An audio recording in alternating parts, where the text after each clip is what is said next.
Hello and welcome back to English Snacks. I'm Amber. I have a question for you.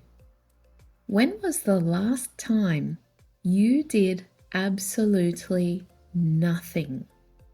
Not scrolling on your phone, not watching a screen, not even making a mental list of everything you need to do. Just sitting, existing, letting time pass without trying to fill it.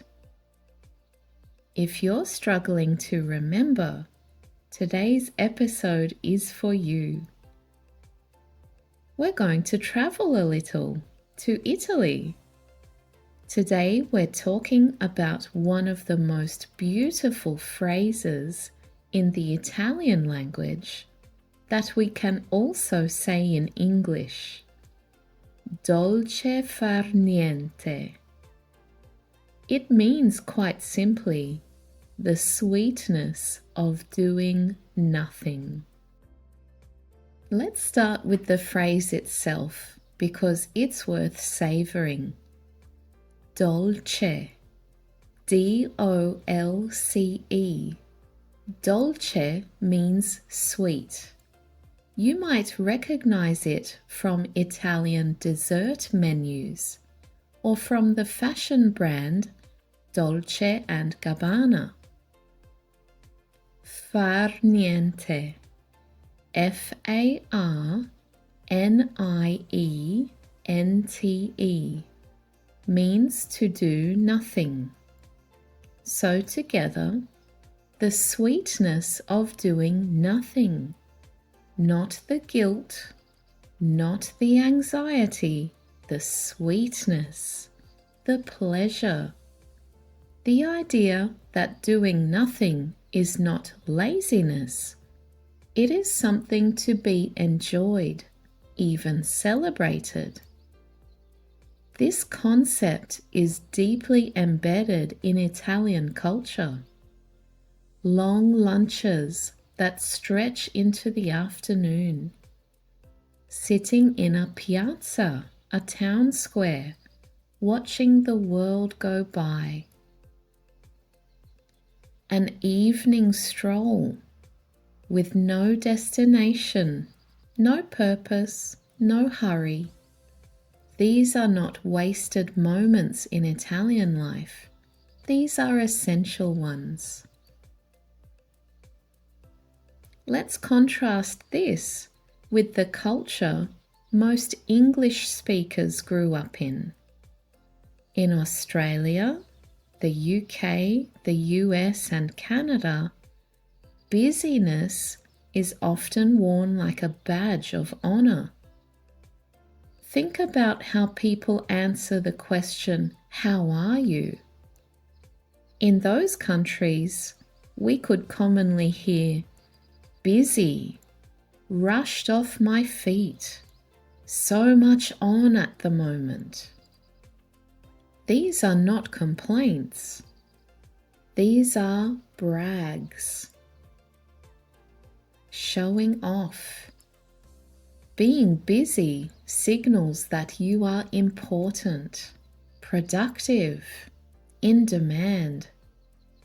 And by contrast, if you admit you spent Sunday afternoon sitting in a garden, watching clouds, doing nothing in particular, this could feel almost embarrassing, like you should have been doing something more useful.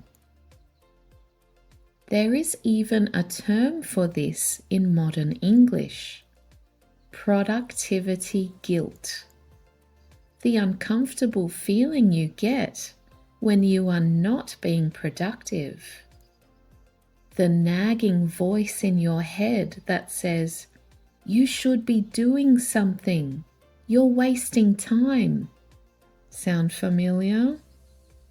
But here's what the science tells us. This is getting really interesting. Doing nothing is not actually doing nothing. What? When your mind is allowed to wander freely without a task or a screen or stimulation, your brain enters what neuroscientists call the default mode network. The default mode network, let's call it the DMN, is the system that activates when you are daydreaming, reflecting, or simply letting your thoughts drift. And far from being idle, this network is extraordinarily busy.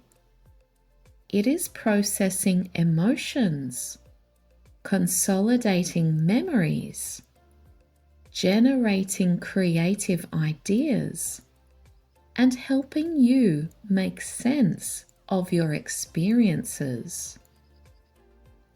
In other words, some of your best thinking happens when you are not trying to think at all. Have you ever had a brilliant idea in the shower? Or solved a problem you'd been stuck on for days, not at your desk, but on a walk? That is your default mode network doing its quiet, invisible work. So what can you, as an English learner, take from the Italian art of Dolce far niente? A few things. First, rest is not a reward. It is your requirement. You do not need to earn your rest by being productive enough first. Rest is part of a healthy, functioning life, not the treat you get at the end of one. Second, boredom is not the enemy.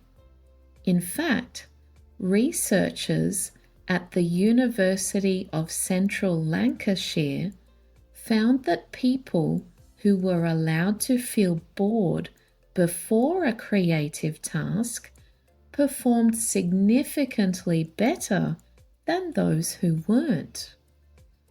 Boredom creates a kind of mental hunger, a reaching for ideas and connections that stimulation constantly switched on never allows.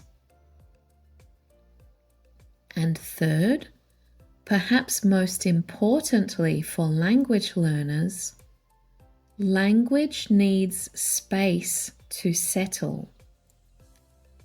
If you have been studying hard, listening, reading, practicing, your brain needs quiet time to absorb and consolidate what it has learned. Rest is not time away from learning. It is part of learning. There is a moment in the film Eat, Pray, Love, based on the memoir by Elizabeth Gilbert, where an Italian friend explains Dolce far niente to the American main character. She has been sitting in a piazza, feeling guilty about not sightseeing, not ticking things off a list. And he says something like, "You Americans, you don't know how to just be." Just be, not just do, not achieve, just be.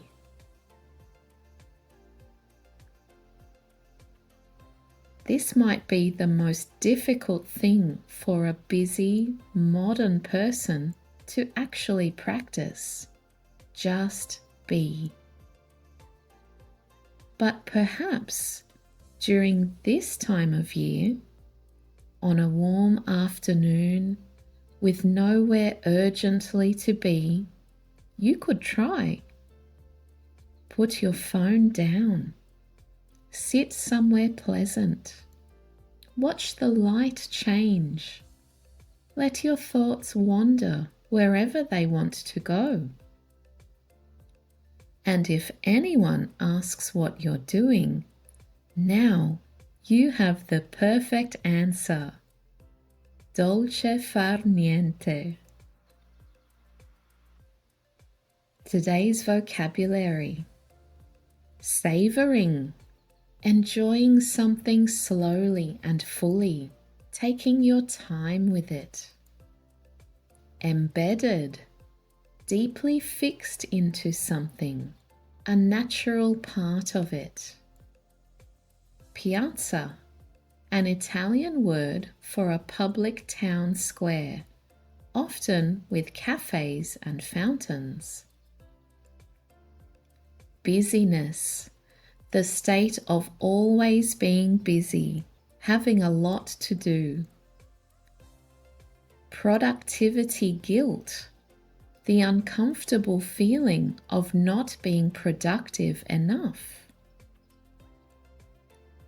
Neuroscientist, a scientist who studies the brain and nervous system. Default mode network, the brain system active during rest, daydreaming, and reflection.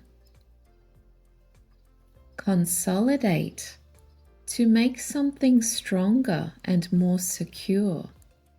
In learning, to fix knowledge in the memory.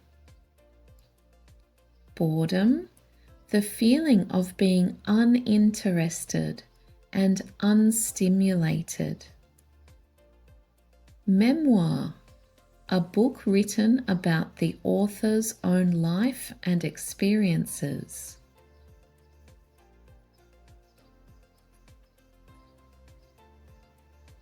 Three questions for you to sit with, slowly, no rush. 1. Do you ever feel productivity guilt? When does it happen most? 2. What is your equivalent of dolce far niente, a moment in your culture or your week where you truly switch off? 3. When did you last have a great idea somewhere unexpected? In the shower? On a walk? Just before sleep? What do you think your brain was doing? Thanks for listening today. As always, feel free to play the episode again for extra listening practice and read the transcript. Make sure you check the show notes for your free gift. I have extra activities just for you if you follow the link. I'd love for you to leave me a 5-star review of this podcast wherever you're listening. It helps share English snacks with the world. Now, go and do nothing. You've earned it. Dolce far niente. I'm looking forward to sharing more snacks with you next time. So as always, come hungry for knowledge.